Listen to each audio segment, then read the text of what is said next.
You have an emergency. You pick up your phone, you call 911. Help is on the way. But what if you use your smartphone to call 911? It can find you on a map, give you turn-by-turn GPS directions.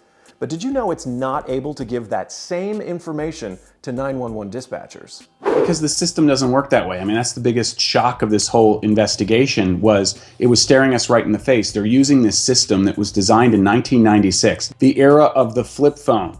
I mean, the most advanced phone in 1996 was a Motorola StarTAC. Brendan Keefe explaining his months-long investigation into the state of 911 service and the failures of 911, which have had deadly consequences.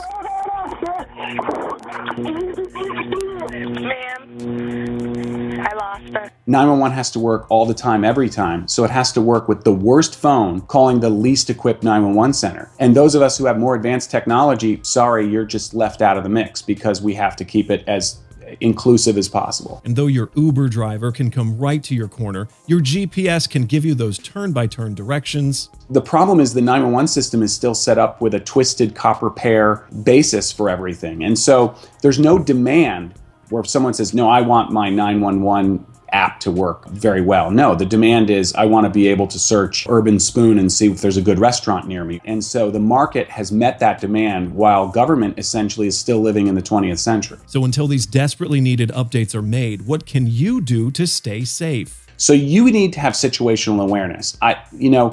We really shouldn't be blaming the victim here, but we do have to take control, until they fix this, until we help get this fixed. You have to have situational awareness. When you're driving across the George Washington Bridge, which is an excellent example, you're driving between two different states. There's a point at which New York becomes New Jersey. When you call 911, you're just as likely to hit a Palisades area tower as you are a West Side tower. So you might be in the city of New York, and you might be talking to a 911 dispatcher in New Jersey. Making just a short mental note of where you are could save your life. And make sure your loved ones know the same. The biggest thing I hope comes out of this story and this investigation is that we get rid of the perception that 911 can always find you, because it turns out to be a fatal flaw and a fatal misconception. Because if you call and you think they can track me now, oftentimes you're wrong.